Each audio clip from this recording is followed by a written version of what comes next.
আমরা যখন অপরিচিত কারোর সঙ্গে কথা বলি, স্পেশালি ইংলিশে কথা বলি, তখন অনেক সময় এরকম হয় না যে আমরা মনে করি যে কি বলবো, ভুল যদি বলে ফেলি, অ্যান্ড এরকম একটা ভয় কাজ করার কারণে আমরা কিন্তু ইংলিশে ওই কথাগুলো আর কন্টিনিউই করি না বা ইংলিশে ওই কথাগুলো আর বলি না। সো যখনই আমরা আমাদের নিজেদেরকে ইন্ট্রোডিউস করতে চাচ্ছি কারোর সাথে বা অপরিচিত কারোর সঙ্গে ফার্স্ট টাইম দেখা হচ্ছে, আর আমরা চেষ্টা করছি যে ইংলিশে আমরা নিজেদেরকে ইন্ট্রোডিউস করব বা ইংলিশে কনভারসেশন শুরু করব, তাহলে দেয়ার আর টু সিম্পল স্টেপস, যে এই দুইটা স্টেপ ফলো করে আমি যখন ইনিশিয়ালি ইংলিশ শিখছিলাম তখন আমি এটা ফলো করে ইন্ট্রোডিউস করতাম নিজেকে। সো সিম্পল স্টেপগুলো কি? ফার্স্ট স্টেপ হলো যে কিভাবে আমরা কনভারসেশনটা শুরু করব বা কিভাবে আমরা কথা বলা শুরু করব ইংলিশে। সেকেন্ড স্টেপ হলো যে কথা বলা শুরু করার পর আমরা কিভাবে ওই কনভারসেশনটাকে কন্টিনিউ করব বা কিভাবে কথা আগাবো। সো ফার্স্ট একটা কথা বলি। সো আমরা মনে করি যে আমাদের একজন পার্সন আছে এ আর আরেকজন ব্যক্তি আছে বি, আর এ আর বি এর আজকে প্রথম দেখা হচ্ছে, অ্যান্ড ওদের উদ্দেশ্য হলো ওরা ইংলিশে একজন আরেকজনের সঙ্গে কথা বলবে। সো আপনারা যখন এই জিনিসটা ট্রাই আউট করে দেখবেন তখন এমনও হতে পারে যে আপনি এর রোলও আপনি প্লে করলেন আর বি এর রোলও আপনি প্লে করলেন, অথবা দেখা গেল যে এ বি আপনারা দুজন ফ্রেন্ড মিলে এই কনভারসেশনটা কন্টিনিউ করতে পারেন। ইন আইদার কেস আমরা ধরে নিলাম যে এ প্রথমে আসলো অ্যান্ড এ বললো হ্যালো, অ্যান্ড শেষ, আর কিছু বলবো না। সো বি এর জবাবে কি বলতে পারে? আপনি যদি বি হতেন আপনি হয়তো বা পাল্টা জবাব দিতেন হাই, বাট কনভারসেশনটা কি এখানেই শেষ? হ্যালো, হাই, এই দুটো বলেই কি কনভারসেশনটা শেষ? তা কিন্তু না। বি কিন্তু হাই অথবা হ্যালো বলার পর অনেক কিছু বলতে পারে, রাইট?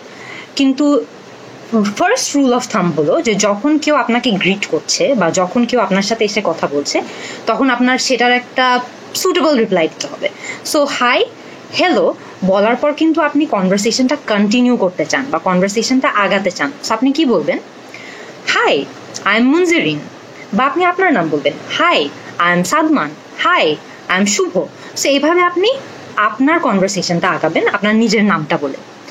কিন্তু অ্যাগেন আমরা কি আবারও হাই মাই নেমস মুনজিরিন এটা বলার পর কনভারসেশনটা সেখানে শেষ করে ফেলবো? না, কনভারসেশনটা কিন্তু আমরা চাই আরও আগা। সো আমরা তখন পাল্টা একটা প্রশ্ন করতে পারি, high my name's Munjirin, what's your name? So what's your name যখন আমরা বলছি তখন কিন্তু আমরা ওই পার্টিকে বা যেই পার্টির সঙ্গে আমরা কথা বলছি তাদেরকে জানাচ্ছি যে আমরা কনভারসেশনটা কন্টিনিউ করতে চাই অ্যান্ড ওদের নাম কি আমরা জানতে চাই। সো হোয়াটস ইউর নেম বলার পর ন্যাচারালি অন্য পার্টি থেকে হয়তো বা রেসপন্স আসবে মাই name's Arman, my name Sadman. So কিছু একটা রিপ্লাই আসবে আমাদের, রাইট? সো ইন্ট্রোডিউস করতে গেলে আমরা কিন্তু সবসময় চেষ্টা করব যে just hi what's your name এতটুকুর মধ্যে না রাখতে, রাইট? আমরা চেষ্টা করবো যে কনভারসেশনটা কিভাবে আরেকটু বেশি বাড়ানো যায়। সো আমরা নেক্সট ইয়েতে যাই। সো খেয়াল করে দেখবেন আমরা যখন হোয়াটস ইউর নেম জিজ্ঞেস করছি আমরা কিন্তু কন্ট্রাক্টেড ফর্ম বা শর্ট ফর্ম ইউজ করছি, right? What is your name এটা হলো ফুল ফর্ম, আমরা হোয়াট ইজটাকে একটু ছোট করে কন্ট্রাক্টেড ফর্মে হোয়াটস ইয়োর নেম বানাই দিচ্ছি। স্পোকেন ইংলিশে কিন্তু কন্ট্রাক্টেড ফর্ম বা অ্যাব্রিভিয়েশন এই জিনিসটা ইউজ করা অনেক বেশি কমন। ইনফ্যাক্ট স্পোকেন ইংলিশে কিন্তু কন্ট্রাক্টেড ফর্মটাই বেশি ইউজ করতে হয় যাতে আমরা দেখাতে পারি যে ইংরেজির উপর আমাদের দক্ষতা অনেক বেশি। সো আপনারাও হোয়াটস ইয়োর নেম ইউজ করবেন, আজকে থেকেই কিন্তু কন্ট্রাক্টেড ফর্ম ইউজ করার প্র্যাকটিস শুরু করে দেন। এরপরে আপনি যখন হোয়াটস ইয়োর নেম জিজ্ঞেস করলেন, ওরা নাম বললো, আপনাদের ইন্ট্রোডাকশন শেষ হলো, আপনারা কি আগেন এখানে কনভারসেশন শেষ করে দিবেন? না, এখন আপনি জানতে চান যে আরমান কেমন আছে, আরমানের হালচাল কি। সো আপনি জিজ্ঞেস করবেন how are you doing Arman, অথবা আপনি আরও সিম্পল রাখতে চাইলে এটাও বলতে পারেন how are you Arman.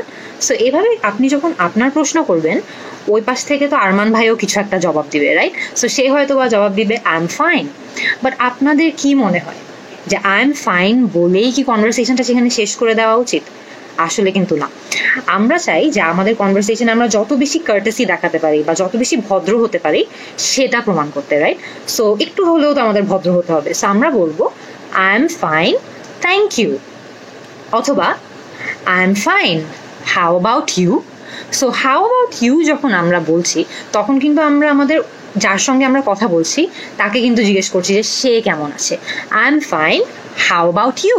So এখানে আপনি নিজের স্টাইলও অ্যাড করতে পারেন। আপনি যেভাবে আমি বললাম সেভাবে না বলে আপনার যদি হাউ অ্যাবাউট ইউ এভাবে বলার ইচ্ছা থাকে তাহলে আপনি সেভাবেও বলতে পারেন, কিন্তু এই পাল্টা প্রশ্নে কিন্তু আপনাদের কনভারসেশনটা কন্টিনিউ হচ্ছে আর অ্যাট দ্য সেম টাইম কিন্তু আপনার কনফিডেন্সও বাড়ছে। তো আমরা একটু শুরু থেকে রিপিট করে ফেলি। হ্যাঁ, hello, hi, my name's Munjirin, what's your name? My name's Arman. Arman, how are you? অথবা Arman, how are you doing? তখন আরমান বলবে I am fine, thank you, how about you? So আপনাকে যখন হাউ অ্যাবাউট ইউ বলা হবে আপনি কি বলবেন আই এম ব্যাড বা আমি ভালো নেই? না, এটার সবচেয়ে ইউজুয়াল অ্যান্সার হচ্ছে আই এম ফাইন অথবা I am fine too. So এখানে যে টুটা আমরা অ্যাড করলাম, এই টুটা বেসিক্যালি জাস্ট মিন করে যে আমিও ভালো আছি। সো টু অ্যাকচুয়ালি মিনস আমিও। So I am fine too. So এভাবে কিন্তু চাইলে আপনি যখন একজন অপরিচিত মানুষের সঙ্গে দেখা হবেন, আপনার ইংলিশে কথা বলতে হবে, ইজিলি আপনি জাস্ট ইন্ট্রোডিউস কি না, আপনি কিন্তু নিজেকে ইন্ট্রোডিউস করার পর পুরো কনভারসেশনটাকেই কন্টিনিউ করতে পারবেন যদি জাস্ট এই কয়েকটা ফর্মুলা আমরা ফলো করি। ইন্ট্রোডিউস করব, নিজের নাম বলবো, অন্যের নাম জিজ্ঞেস করব, বলবো যে ওরা কেমন আছে, তারপর আমরা বলবো আমরা কেমন আছি। সো এভাবে কনভারসেশনটা কিন্তু কন্টিনিউ করা যায়। সো এই ছিল ভিডিওটা যেখানে আমরা ডিসকাস করলাম যে কিভাবে ইংলিশে আমরা চাইলে নিজেদেরকে ইন্ট্রোডিউস করে কনভারসেশন চালাতে পারি। নেক্সট ভিডিওতে কি নিয়ে আলোচনা করা যায়, আমার ইচ্ছা যে নেক্সট ভিডিওতে আমি কথা বলবো যে কিভাবে এই কনভারসেশনটা এখানে শেষ করার পর আমরা নেক্সট স্টেজে গিয়ে আরো বেশি ওই মানুষটার সম্পর্কে জানতে চেষ্টা করব, কিন্তু ইংলিশে। আপনারা কি চান আপনারাও আমাকে জানাবেন।